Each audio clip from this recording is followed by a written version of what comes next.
Doutora Lívia, o meu filho vai falar algum dia? Essa é a pergunta campeã do consultório.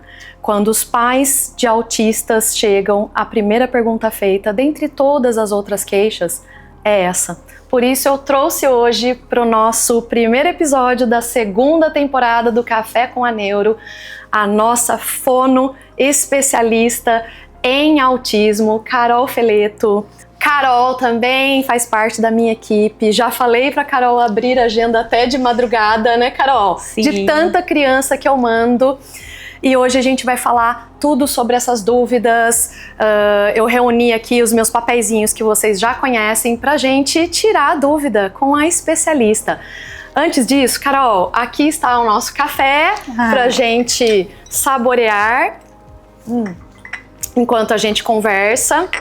E claro que nós temos o nosso patrocinador do Café com a Neuro, que é a nossa Casa Café. Então, Carol, vou te dar um presente. Muito obrigada por você ter aceitado esse convite. Seja bem-vinda. Espero que você goste. Obrigada, Lívia. Eu tô muito lisonjeada por estar aqui. Ai, que lindo. Adorei, obrigada, Cafezinho. Viu? Quem quiser comprar esse café, gente, tem o meu cupom de desconto. Carol, depois você experimenta, me conta. Aliás, esse daqui já é a nossa Casa Café. Com certeza. Que é maravilhoso.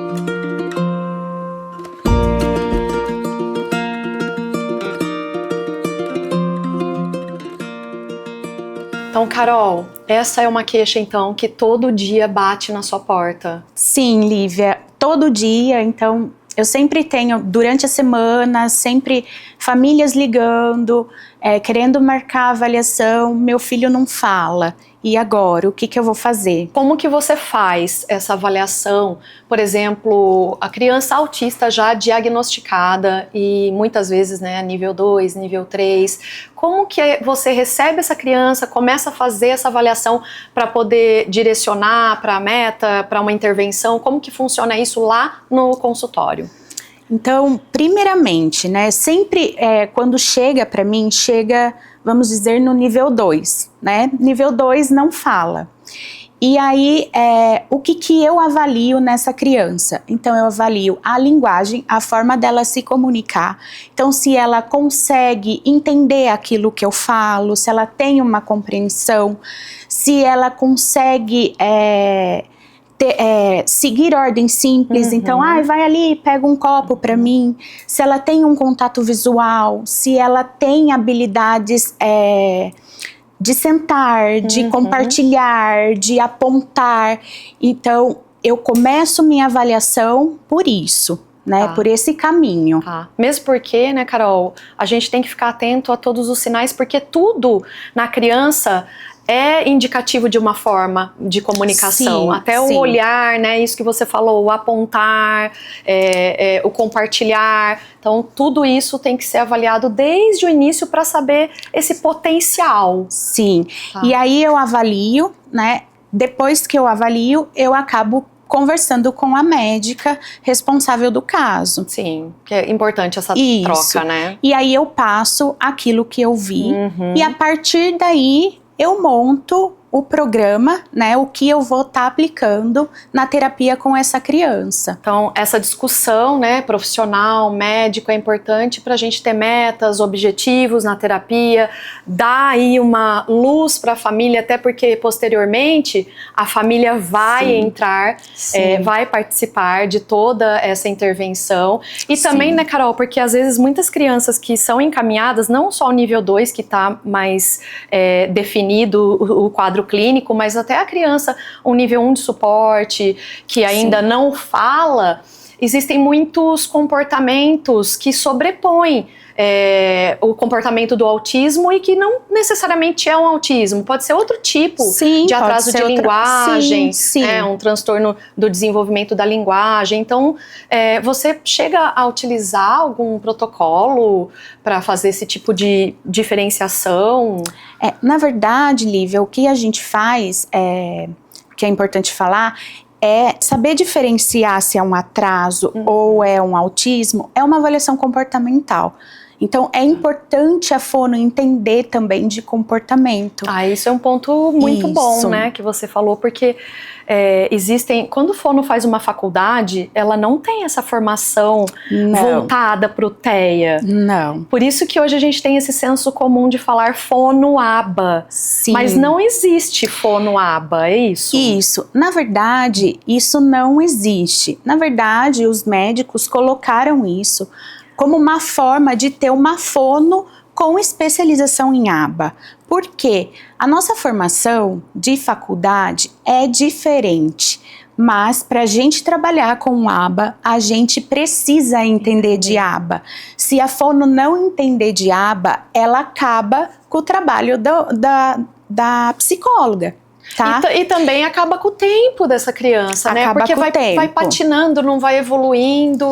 Então hoje, se a gente parar para analisar, existe muita briga com relação a isso, né? É conselho, é muita coisa que vai além, mas o pedido em si é uma fono especialista em aba.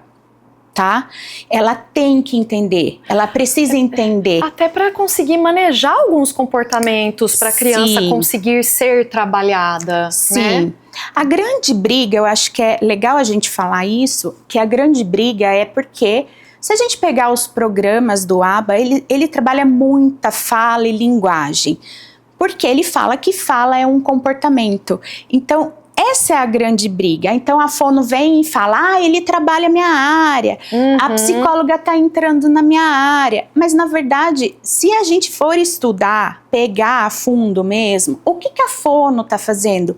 Ela está melhorando aquela comunicação da criança, ela está melhorando a linguagem da criança. Então é um trabalho em conjunto. Não tem jeito. Não dá para escapar que um tratamento ideal envolva toda uma equipe multidisciplinar, cada um fazendo o seu trabalho, né? Já que realmente ninguém é especializado em tudo. A gente tem que entender um pouquinho de tudo, mas cada um respeitando e aprofundando na sua área. Sim, isso é muito importante. E é aí também que a gente acaba se ajudando.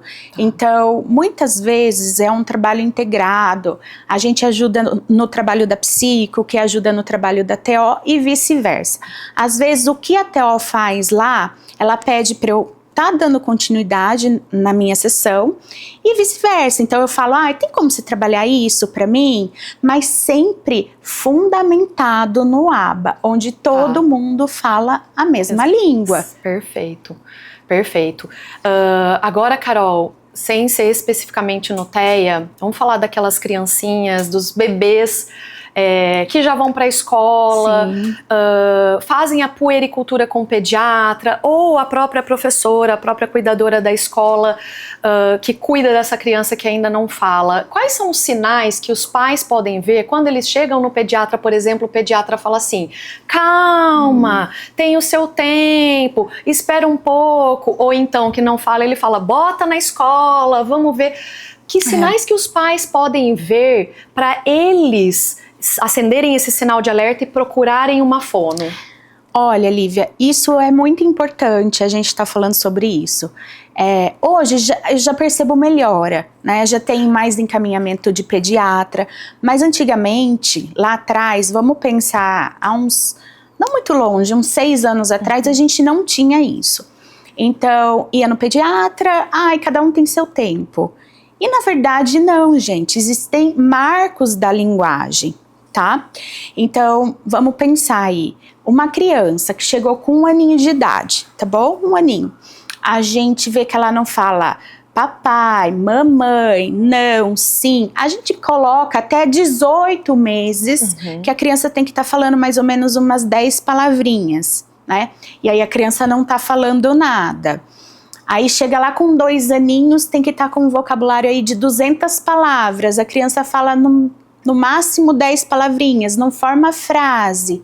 Precisa procurar a fono. Por isso que é importante essa denominação, até para os pais saberem. Então, quem nos assiste já tenta ver quantas palavrinhas o seu bebê fala, os professores que nos assistem também, para dar esse toque para as famílias, porque aí a gente vai para o próximo assunto. Intervenção precoce. Carol, eu li em algum lugar, me corrija se eu estiver errado, que 60% a 70% das crianças com atraso de fala, quando entra com intervenção precoce, elas evoluem muito. Evoluem muito. Por que a gente fala tanto da intervenção precoce? Isso é importante falar. Existe a janela do desenvolvimento da fala, tá bom? O que é essa janela do desenvolvimento? É onde a gente vai estimular a linguagem, vai estimular a fala e a criança vai falar, vai usar essa fala de forma funcional. O que acontece com essa janela? Ela se fecha aos 7 anos de idade. Então, isso também é muito importante porque para as pessoas entenderem o porquê que o ABA também trabalha tanta linguagem, tanta fala, né? Eles trabalham muita fala por conta dessa janela do desenvolvimento da fala que se fecha aos 7 anos, tá? E aí, por isso que a gente fala que é importante. Hoje eu tenho crianças no consultório que começou com um ano e meio. E, nossa, você vê a diferença. Essa neuroplasticidade, né, que tá a 1000, ou seja, a criança aprende muito rápido, absorve muito rápido e se passa desse tempo, realmente essa neuroplasticidade E você pode falar também a respeito disso. A criança que tem uma intervenção precoce, que começou lá, pequenininho. A gente tem até um caso em comum, que a mãe percebeu com 6, 7 meses, uma mãe super antenada. Antenadíssima. E ela percebeu que tinha alguma coisa de errado. Ai, meu filho, eu amamento, ele não olha pra mim. E ela veio com a criança. Lógico, a gente não podia fechar um diagnóstico. Começou a intervenção, o menino tá muito bem hoje. Até eu vi ele sábado. E ele tá muito bem hoje. Tem diagnóstico? Tem diagnóstico.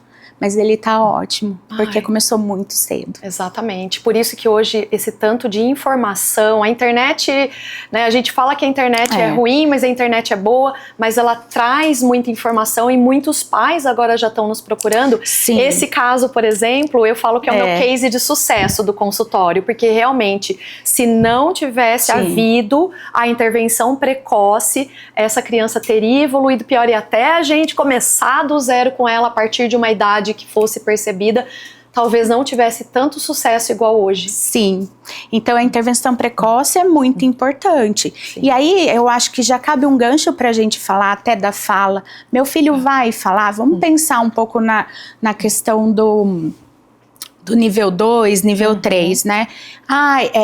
Mas Carol, quando se fechar essa janela do desenvolvimento da fala, ele vai falar? Então ele não vai falar? Gente, ele pode falar sim, mas talvez não de forma funcional, tá? Exatamente. Então, palavras soltas. Sim, que essa janela é muito importante. Sim. Então, puxando esse gancho também sobre a gente perder um tempo e a criança nível 2, nível 3 não chegar a falar, a gente pode falar um pouquinho, né, Carol, das ferramentas novas, a comunicação alternativa. Então, você conhece a comunicação alternativa aumentativa? Ela pode ser o primeiro passo para o desenvolvimento da criança que não fala. Então, Carol, explica um pouco, porque esse assunto gera um pouco de polêmica, até entre os próprios profissionais. O que é a comunicação alternativa aumentativa? Hoje é um assunto que, assim, faz tempo que eu tô nessa área, né, que eu trabalho com isso.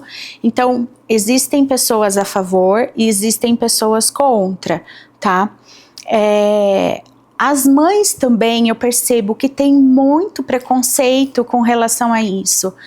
Essa semana aconteceu um caso comigo que eu fui fazer uma orientação escolar. E aí eu queria marcar um dia para estar indo na escola, orientar a professora, a pessoa que fica com a criança, a estar usando o iPad, o comunicador que a gente fala, para a criança estar se comunicando na escola. Daí a professora falou assim para mim, mas ela fala. Eu falei assim, não, mas tudo bem, mas eu tô usando para outra coisa. Mas ela vai parar de falar se ela começar a usar isso.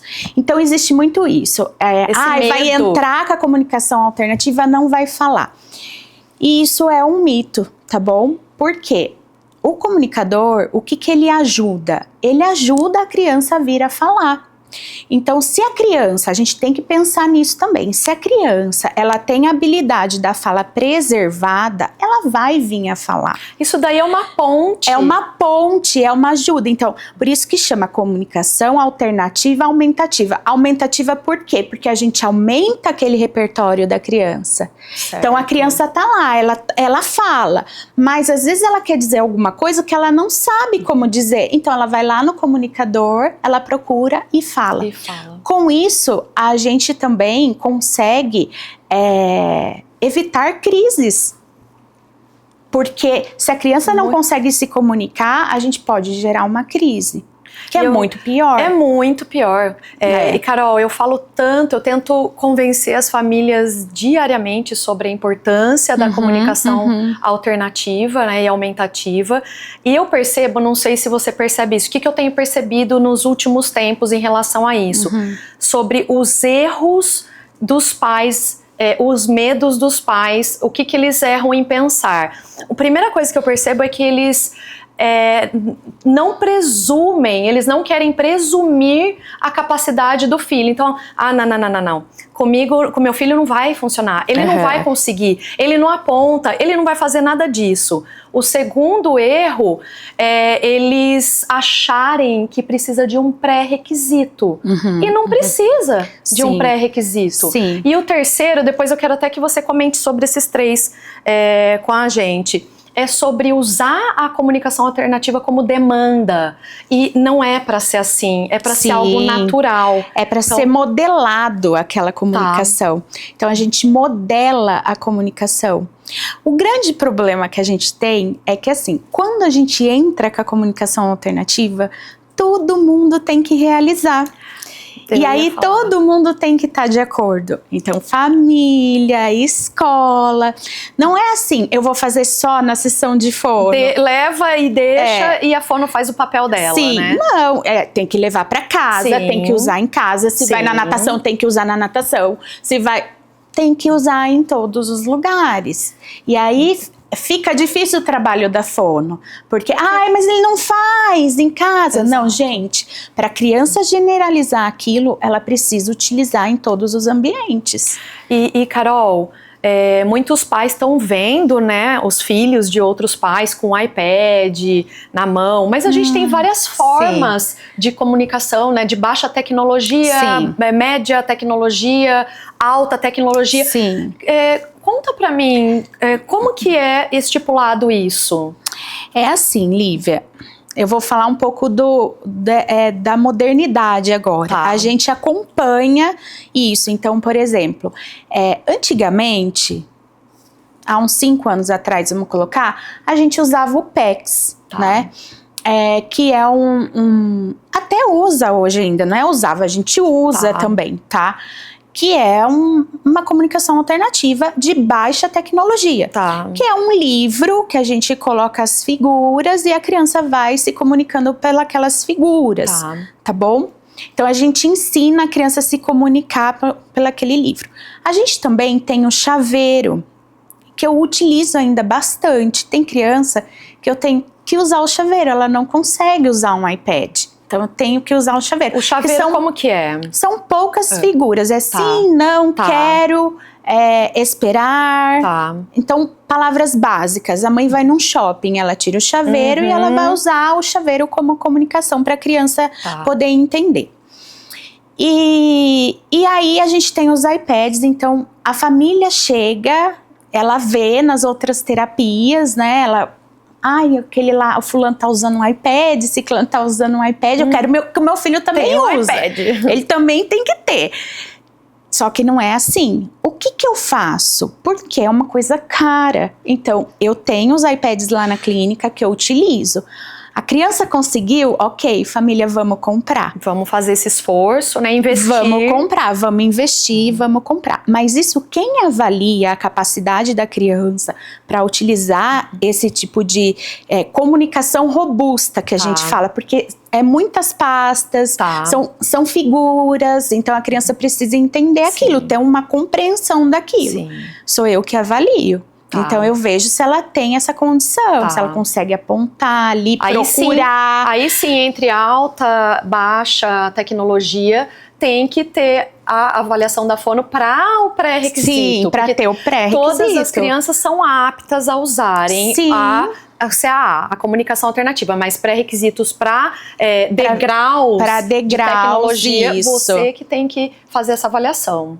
Porque tem crianças também que tem um problema motor. E ela não vai conseguir. E aí a gente já entra para outra coisa. Né? Que a gente tem outros tipos de tecnologia. Tá. Então, mas falando de autismo, pensando no autismo, então eu avalio, aí eu chego pra mãe. Vai dar certo, vamos comprar o iPad. Carol, sabe o que eu acho muito interessante da comunicação alternativa? Porque assim, quando a criança necessita da intervenção para tratamento de autismo, então fono, aba, TO e dentre outros, é sempre delegado para as terapeutas o trabalho. A comunicação alternativa, aumentativa, é um trabalho que pode ser feito exclusivamente pelos pais, quase, se puder, principalmente agora a gente está vivendo esse suplício de plano de saúde, de diminuição de carga horária, até as crianças que conseguem fono uma vez por mês no SUS, se essas fonos sabem assim, orientar uma comunicação alternativa da baixa tecnologia, até se chegar a uma alta tecnologia, esse papel pode ficar para os pais mandarem bala. Com certeza, né? Porque assim, hoje, e já faz tempo isso também, a gente tem as formações, existem formações para a família. Então, consultorias. Sim. Então, existe esse tipo de formação para a família estar aplicando em casa. Fora que a gente também orienta. Tá? Então a gente faz orientação parental, a gente coloca a família dentro da terapia para ela aprender, vem aqui, você vai aprender como que mexe, como que você vai modelar essa comunicação da criança. Então é uma coisa continuada. Eu sempre falo que o envolvimento da família é primordial. Acho que não só para fono, né, Lívia, mas para todas as áreas, para todas as áreas. E eu sempre falo, Carol, legal não é. Não. Introduzir, pelo menos, porque depois que flui e a criança melhor. Legal não é chato. A gente não consegue que as coisas na vida saiam na velocidade que a gente quer. E eles querem, compra o iPad, ou então começa com a figura, aí no dia seguinte a criança... As coisas não são na velocidade que a gente quer. É aquilo, ter que ter paciência no processo. Muita paciência. Então, até para levar para as outras terapias, essa criança ter todo esse embasamento com a comunicação alternativa já é 80% do passo. Sim, e outra coisa que acontece muito, né, que a gente pode até falar aqui, é a comparação. Então a comparação, porque o fulano consegue, o meu não consegue, porque ciclano faz, o meu não faz. Então a gente tem que saber. A gente já não fala, já não diz, cada autista é único. Cada autista não é único. Cada um é diferente do outro. Cada um é diferente. Por isso é tão amplo o espectro, mas essa questão da comparação acaba até adoecendo a família. Adoece a família, acaba tendo um mal-estar até entre família e profissional, porque vem aquela cobrança, aí cobrança do profissional, aí o profissional, por favor, pai, mãe, façam isso também em casa. Então, realmente, não dá para comparar. Não dá, porque cada criança é única. Então, a gente vai pensar num comunicador para cada criança. O comunicador de um vai ser diferente do outro. Né? A forma como um vai evoluir é diferente da forma como o outro vai evoluir. Exatamente. Então a gente tem esse problema, Lívia. Tem alguma estratégia, não só para CAA, mas para estímulo da linguagem em casa, aquela orientação parental que vocês dão, quais são as estratégias para o dia a dia mesmo? Vai num shopping, vão num aniversário, o que os pais podem fazer para estender terapia? O que eu sempre oriento, por exemplo, é fazer em casa, começar em casa e ir num ambiente natural, então num parquinho, num aniversário. Normalmente o pai sempre vai ser o mediador daquela criança, tá? E aí essa criança vai começar a aprender de forma independente. Então eu falo para o pai, reserva meia hora do seu dia para sentar com o seu filho, brincar, face to face, então de frente, o olhar, o compartilhar. Mas é para escolher um brinquedo e brincar de forma funcional, uma brincadeira funcional, né? Brinquedos que ele gosta muito, então colocar mais para cima, para forçar ele ter o interesse, para forçar a comunicação, para forçar ele vir a pedir para você, a ele apontar para você, né? E aí a gente vai trabalhando isso. No parquinho, vai lá, coloca a criança perto do outro, ai, vamos brincar, apresenta o amiguinho, como que você chama? Né? Porque a gente vê muita passividade das famílias, e eu sempre falo isso nas consultas, o engajamento da família. Então, muita coisa não é a criança que tem que fazer, a família tem que perceber. Essa falta de engajamento, por exemplo, doutora, a gente nem vai mais no parque. A gente não vai mais no parque, mas ele fica só no meu colo, eles nem tentam. Não tentam. Talvez por vergonha. Por vergonha, exatamente. A gente tem muito essa questão do vergonha, às vezes a família tá passando pelo luto ainda, não leva em aniversário. Exato. Eles têm muito receio de tudo isso. Mas, né? Lívia, eu percebo famílias, é nítido a diferença de famílias que proporcionam o aniversário para a criança, mesmo com o diagnóstico. Vão no parquinho, vão, se diverte, daquela família que fica reclusa. Nossa, não vou levar porque vai dar trabalho, se acontecer isso, se acontecer aquilo. Gente, tem que ir. A diferença. Isso dá resultado, A gente encarar esse diagnóstico, por mais difícil que seja, a gente tem que pensar que depende da gente, depende de todo o ambiente e encarar mesmo. Até de avião, teve um pai que veio esses dias e falou assim, quer saber, doutora Lívia, comprei as passagens. Isso. Não sei como vai ser, se vai ter crise, mas eu tô há anos sem viajar por conta dele. E eu não acho justo com ele, porque parece que ele é um peso pra gente. E eu quero tirar isso da minha vida. Então a gente vai passar por isso. E eu quero tirar esse peso de mim, de eu colocar um fardo em cima do meu filho, em algo que ele não tem culpa. Porque você concorda também que nos outros ambientes você tá estimulando? Sim. Muito! Ele tá conhecendo outros lugares, ele tá ampliando o vocabulário dele. Então, experiência de vida para aquela criança. Experiência de vida. E não que uma experiência que tenha sido traumática impeça as próximas. A gente muda de ambiente, a gente vai tentando. Isso faz parte do tratamento. Faz parte do tratamento. E assim, a gente tem que pensar que até crianças típicas dão trabalho, entendeu? Nem tudo é tão perfeito quanto parece. As famílias, elas idealizam muito isso. E nem tudo é tão perfeito.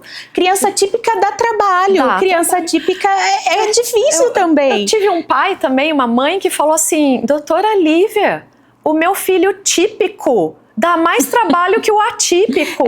Então, e aí também entra a comparação, né? De você ir ver uma criança quietinha, porque eles falam muito de igreja, de frequentar a igreja, que as famílias gostam de ir em culto, de ir numa missa, e não conseguirem mais viver essa vida religiosa, né? Por conta das crianças. Mas até criança típica dá um escândalo na igreja. Tem as escolinhas justamente por isso, correndo, né? Então, exatamente. É normal, gente, são crianças. São crianças. Mas se a gente tiver a intervenção adequada, a família empenhada, tudo vai fluir. Vai ser difícil no começo? Vai. Como tudo é difícil. Começar num emprego novo é difícil, mudar é difícil. Essa jornada é difícil. É aquela muito velha difícil. história que eu acabei de falar, as coisas não vão vir na vida, Não. na velocidade que a gente quer. Não E eu vão já vir. falo pros pais, sabe, Carol, antigamente, quando... Eu não romantizo mais, não sei quem vai ser contra essa minha fala, vou ser bem sincera. Eu não romantizo mais aquela história de, o diagnóstico não é o fim da linha, ele abre portas. Ele abre portas porque nos direciona. Só que não é uma jornada legal. Eu já aviso a família isso dentro do consultório. Não vai ser uma jornada fácil. Por que eu já aviso? Porque, deu o diagnóstico, a doutora falou que vai abrir portas. Porque, não vai ser bem assim. Portas vão se abrir pra gente saber o que a gente tem que fazer. Sim. Agora, o meio do caminho...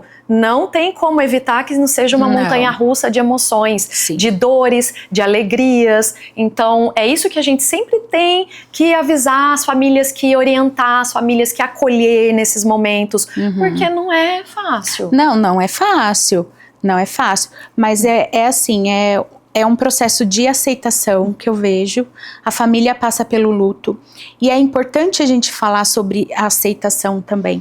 Eu vejo no consultório que, assim, famílias de nível 3, que aceitaram o diagnóstico, que agarraram aquilo, que a criança evoluiu muito mais do que um nível 1. Do que o nível 1. Porque a família nega,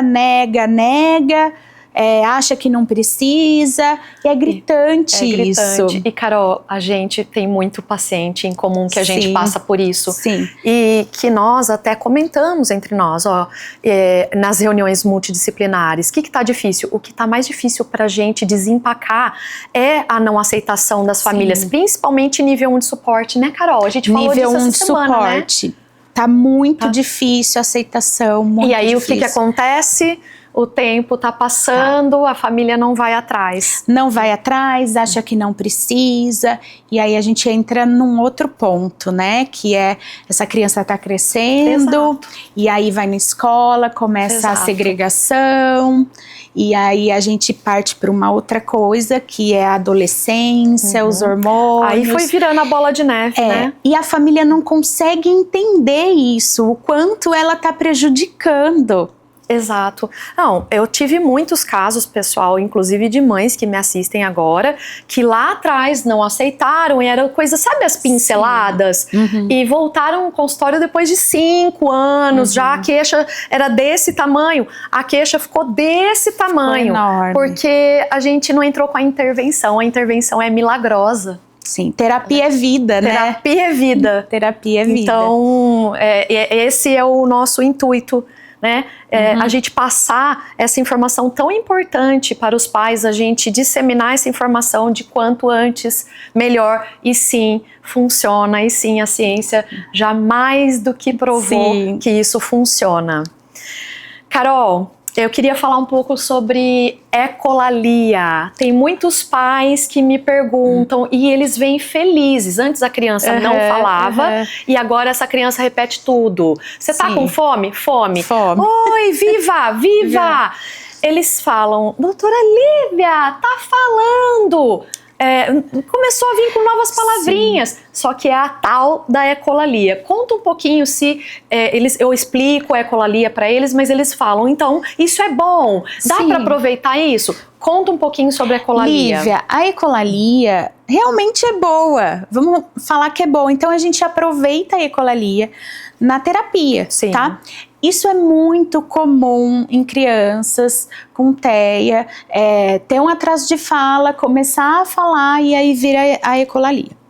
Então a ecolalia a gente aproveita na hora da terapia, então a gente faz com que aquela ecolalia seja funcional. Então, tá com fome? Fome do quê? O que você quer comer? Então a gente dá função, dá um gancho um gancho, que a gente chama de comunicação, de linguagem pragmática discursiva, que é a grande dificuldade deles, né? O que é a linguagem pragmática discursiva? Isso que eu tô tendo aqui com a Lívia, eu tô conversando, eu tô trocando, ela tá falando, eu tô falando, ela tá me perguntando, eu tô respondendo. E aí a gente aproveita para trabalhar isso. Fome, fome do quê? Você quer bolacha ou você quer pão? Aí ele, pão, pão, porque eles sempre repetem a última palavra. Ah, você quer pão, ó, você quer pão, eu quero pão. Tá? Então a gente mostra, a gente modela aquilo.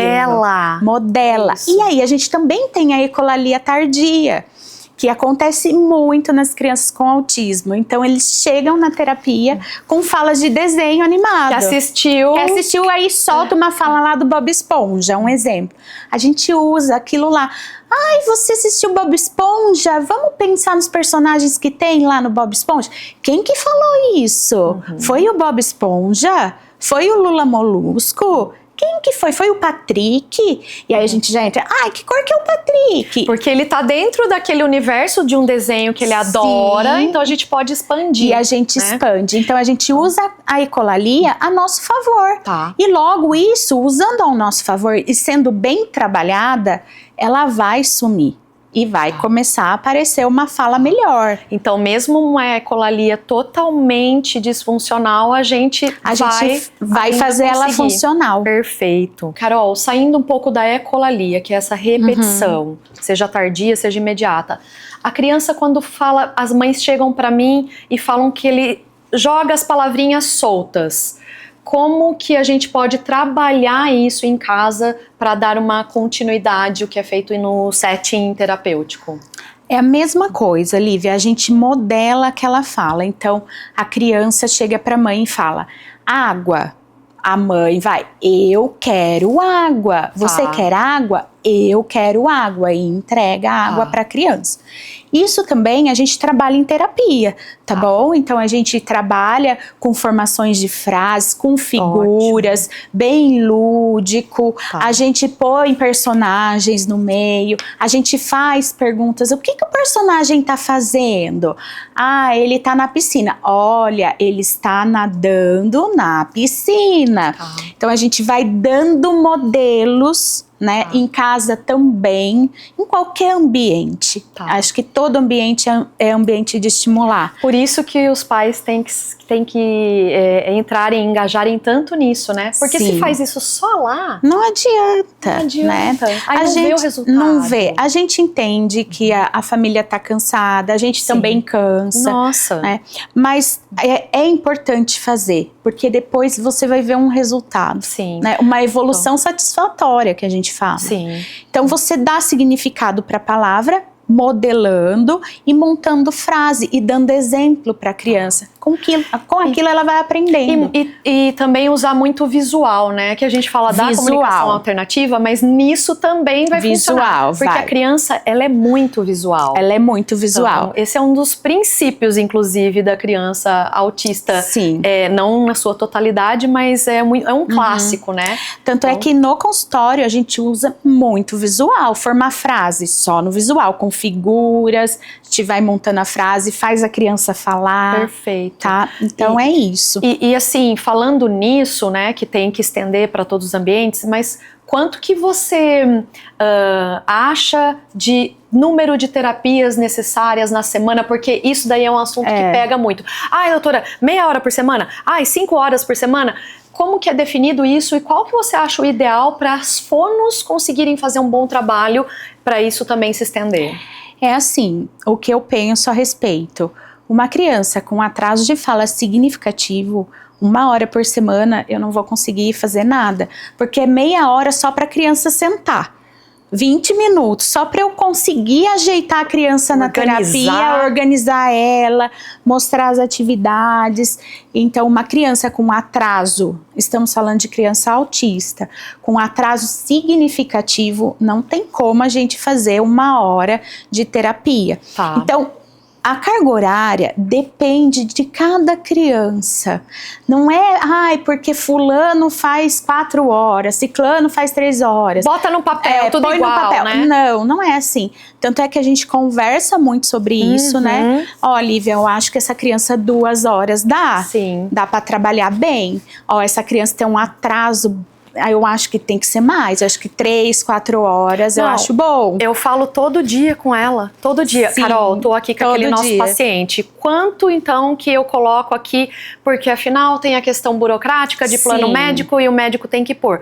Só que eu não ponho nada da minha cabeça. Tudo vem aqui, ó, de Dona Carolzinha. E aí, Carol, você que tá com a criança, avalia. Lívia, eu acho interessante esse tanto pelo que eu avaliei. Então... Sim, porque na verdade também a gente tá falando de atraso de fala, mas com o tempo, as habilidades que a gente trabalha na terapia, elas vão se modificando.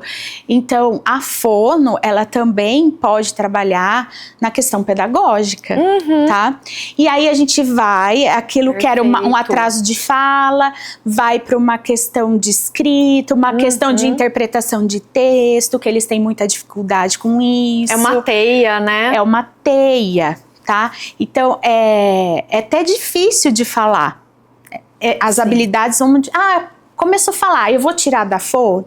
Não, porque existem outras habilidades dentro da fonoaudiologia para serem trabalhadas. Exatamente. Tá? Então, a carga horária somos nós que vamos conversar. Aquela criança, legal, o que você acha? Já evoluiu bem, vamos diminuir para 1 hora? Ok, vamos diminuir para 1 hora. Perfeito. Mas uma criança com atraso significativo de fala, 1 hora é muito pouco. No meu ponto de vista. Esse negócio de vamos diminuir, eu acho tão interessante isso quando a gente está falando de plano de saúde, porque se a gente falar para o plano, vocês sabiam que se a gente investir muito nessa criança, a gente pode diminuir a carga horária e vocês vão agradecer a gente por isso? Então, planos, saibam que se vocês liberarem uma carga horária que as fonos achem suficiente, daqui a pouco a fono vai pedir pra gente diminuir a carga horária, daqui a pouco a fono vai dar alta pra essa criança. Então, entendam isso, que a gente não quer.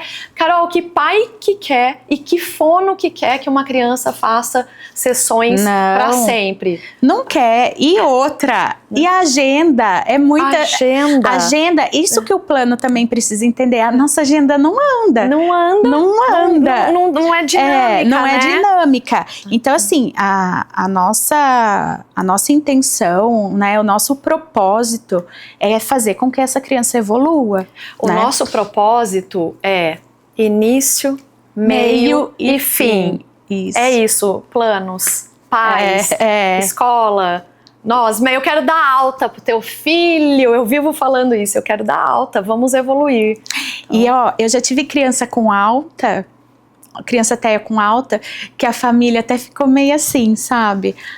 Agora vai dar alta. O medo da alta, né? Vai dar alta, não pode dar alta porque ele já tá bem. Sim. E se acontecer alguma regressão, você volta. Eu falo isso, né? Vamos, alta e vem outra demanda, vem outra queixa, nós reavaliamos. Então, assim, não tenham medo da alta também. Gente. A gente espera tanto por esse momento, os pais esperam tanto, e na hora que acontece, ai meu Deus, é mesmo? Mas sim, e se acontecer qualquer coisa, nós reavaliamos de novo. De novo. Né? Então, sem problema algum.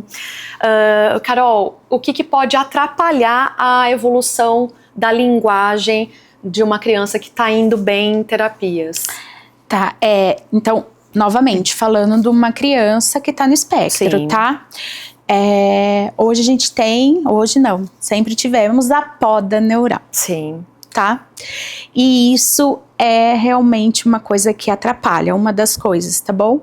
Então, por exemplo, eu vou dar um exemplo. Vem uma criança de 2 aninhos. Normalmente chega lá no consultório com 2 aninhos. Ele falava papai, mamãe, ele parou de falar, né? E provavelmente essa criança passou pela poda. E aí a gente tem aquela poda de 7 anos, 6 anos. Eu já vi criança que parou de falar. Então, isso regrediu. Isso pode acontecer, né, Lívia? Acho que você pode até falar melhor sobre a poda. Então, assim, isso é uma das coisas, né, que deixa as mães de cabelo em pé. Eu falo, não pensa nisso. Ah, mas já passou por uma, vai passar por outra. Não pensa nisso. Ele tá tendo estímulo, então não pensa nisso. E a falta, né, não levar a criança na terapia. Nossa, não ter rotina. Né? Nossa, isso acontece demais. Não ter a rotina. Então, vai um dia, falta outro. Isso atrapalha demais, gente. Não faltem das terapias. Não pode faltar da terapia. É aquilo que a gente sempre volta nesse assunto, que não é uma jornada fácil, mas eu falo todo dia que a rotina é o melhor amigo do cérebro humano, de qualquer indivíduo. Com certeza. Isso é saudável para o cérebro, ter rotina é saudável para o cérebro. O que dirá um cérebro atípico, que é todo disfuncional? Então a gente tem que organizar aquele cérebro o máximo que conseguimos para as coisas fluírem e acontecerem. Então, falta, quebras, tudo isso, por mais difícil que seja para essa família manter, a gente entende, né, Carol? Sim, que é difícil. A gente entende. É difícil puxado, estar na pele. É puxado. Às vezes quer descansar, mas a rotina, a questão da continuidade do trabalho, a equipe não está engajada, isso então, atrapalha bastante. Exato. Então, equipe, família, todas as pessoas envolvidas, comprometidas. Esse é o sucesso, Sim. É a chave do sucesso, que infelizmente não está acontecendo. A gente está vivendo uma época muito difícil dentro do transtorno do espectro do autismo. A gente está tendo muitas novas formações, até meio duvidosas, então são profissionais que não são comprometidos, aí a criança está lá à toa, aí acontece as podas, perde tudo de novo. Então, realmente, Carol, infelizmente, muitas das responsabilidades ficam para a família. Sim, ficam para a família. Eu falo infelizmente, não confiando, não dizendo que a gente não confia no taco de vocês, mas por conta da vida corrida, do trabalho, do cansaço. Fica sobrecarregado, sobrecarga. Né? A gente sabe que fica sobrecarregado. Mas eu sempre friso, né, Carol, que a gente tem que se matar agora, que essa família tem que pegar pesado agora para tá tudo certo lá na frente. O máximo do potencial. Tá, né? O máximo do potencial. Dentro do potencial dessa criança. Sim. Né? E, Carol, pra gente encerrar aqui o nosso podcast, qual que é o conselho, quais são as palavras que você diz para as famílias e que você gostaria de transmitir para as mães que nos assistem?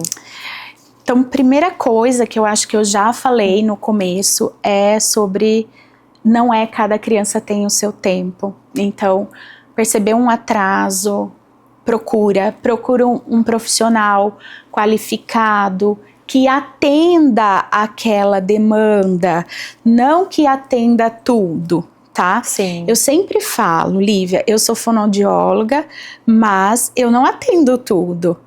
Então, eu atendo crianças com atrasos no desenvolvimento, vamos falar assim. Mas não atendo, por exemplo, uma disfagia. Então, se chega para mim, eu falo, tenho essa amiga para indicar. Sim. Eu não atendo voz. Então, primeiro... Essas ramificações, né, dentro da porque a gente se especializa em algo, tá? Sim. Então, procure um profissional. Não espere, porque esse problema, pensando em crianças típicas e atípicas, vai acarretar outros problemas. Tá atrasado a fala, aí acarreta outras coisas na escola. Falando até de crianças típicas, atrasou a fala, tá com uma troquinha lá na fala, não procura fono, aí essa troca já não é mais na fala, vai para escrita. Nossa, então vai virando uma bola de neve. Autismo também. Eu sei que é difícil, tá? Eu até comentei com a Lívia que para onde que vão as crianças? Meu filho não tá falando. É o que eu recebo direto lá no consultório. Eu quero marcar uma avaliação, porque meu filho não tá falando. E aí eu tenho que ter todo o cuidado com a família. Eu faço a avaliação e, olha, devido a isso, a isso, a isso. Eu acredito que o seu filho esteja no espectro, mas a gente precisa fazer uma avaliação melhor. E aí eu tenho que ter um cuidado, um acolhimento com aquela família, falar de uma forma, sabe, que deixe a família tranquila e que vai dar tudo certo. Sim.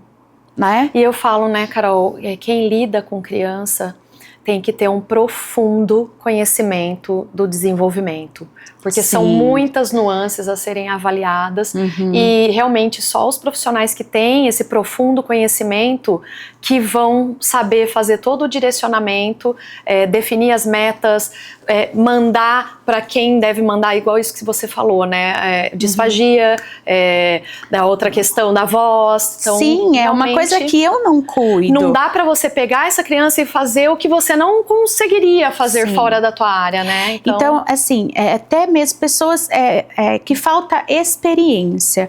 Então, procure um profissional que seja experiente, que consiga te ajudar, né? Porque você vai perder tempo. Vai patinar. Eu vou falar que você vai perder, vai patinar.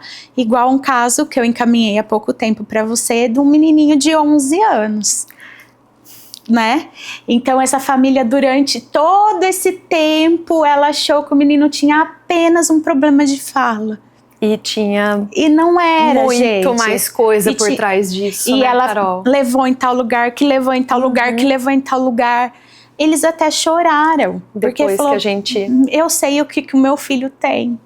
Né? Choraram. Mas assim, não choraram de, tô triste, tô feliz, porque agora eu sei, eu sei o que ele tem.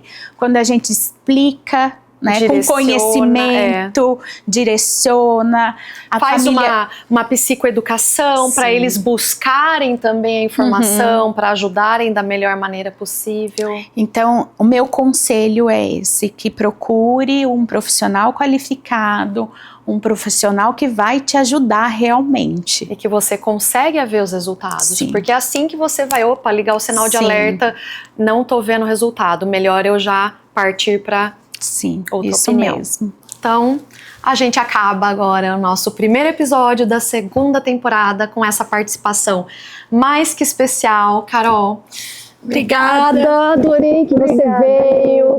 Vamos estender, tem vários outros assuntos ainda. Com certeza. E já já a gente se fala. Todo dia, toda hora. E pessoal, a minha produção aqui atrás de vocês está pedindo para eu dar uma de youtuber e de blogueira. Curte o vídeo, comenta, compartilha, ativa o sininho, se inscrevam no canal. Beijo e até o próximo episódio. Tchau.